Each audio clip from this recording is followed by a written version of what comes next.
Incomplete abortion या अपूर्ण गर्भपात के बारे में आज हम जानेंगे।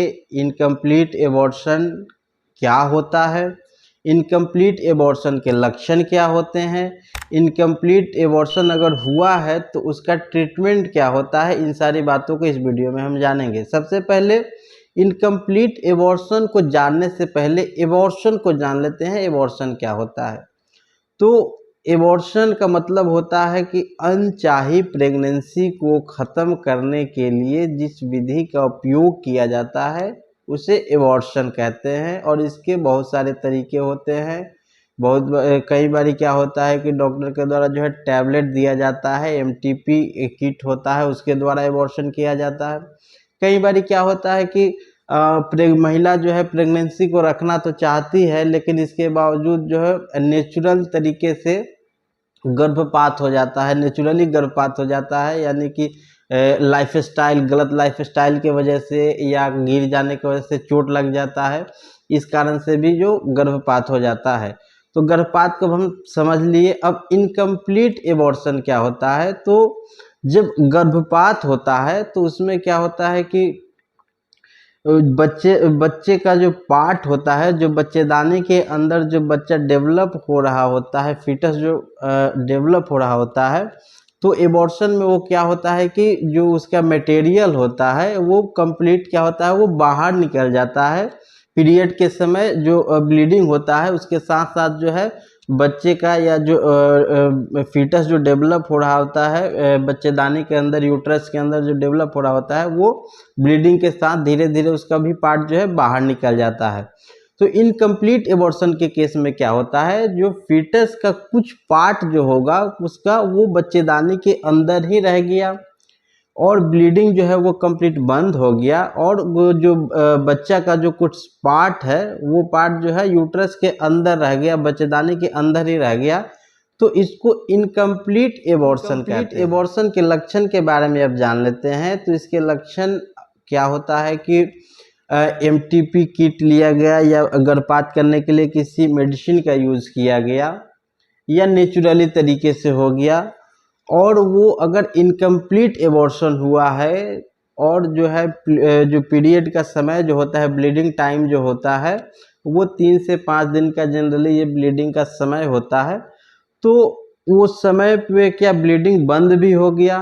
बंद होने के बाद क्या होगा कि पेट के निचले हिस्से में लोअर एब्डोमेन पेन हमेशा रहेगा और क्रैम्प्स यानी कि पेट में मरोड़ होते रहेगा। पेट में मरोड़ और दर्द दोनों साथ में रहेगा।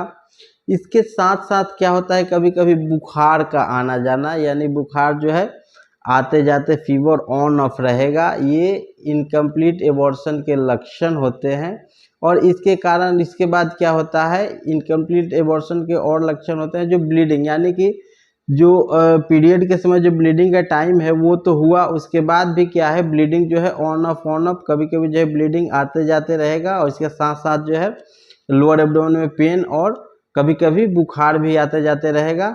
तो ये इनकम्प्लीट एबॉर्शन के लक्षण होते हैं। बुखार क्यों आता है?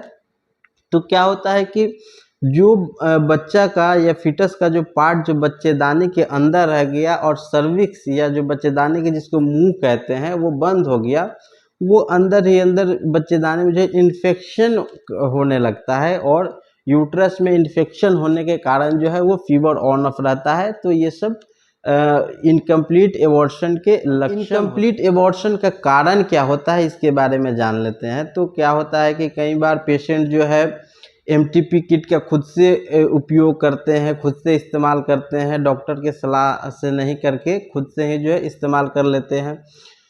तो इसमें क्या होता है कि प्रेगनेंसी अगर अर्ली स्टेज का प्रेगनेंसी है, यानी कि प्रेगनेंसी अगर 8 वीक से कम का है या 3 महीने से कम का जो प्रेगनेंसी है, उसमें जो एमटीपी किट या मेडिसिन के द्वारा जो एबॉर्शन किया जाता है, तो उसमें 90% चांस होता है कि अगर प्रेगनेंसी अर्ली स्टेज का है, 3 महीने से कम का है, तो वो 90% चांस रहता है कि एबॉर्शन कंप्लीट हो जाता है, लेकिन 10% चांस रहता है कि उसमें भी इनकम्प्लीट एबॉर्शन का चांस होता है।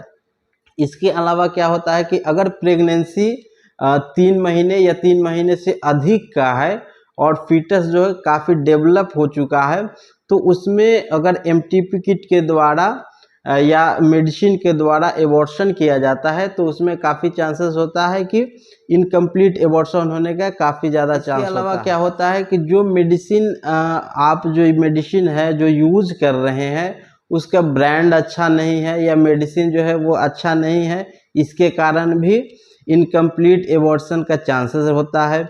या अगर जो किट यूज कर रहे हैं या जो मेडिसिन यूज कर रहे हैं एबॉर्शन के लिए वो एक्सपायर हो चुका है तो उसके कारण भी इनकम्प्लीट एबॉर्शन का चांस होता है। जब भी एबॉर्शन के लिए अगर किट का उपयोग करें तो अच्छे ब्रांड का किट का यूज करें ताकि जो एबॉर्शन जो हो वो सही तरीके से हो और कंप्लीट एबॉर्शन हो।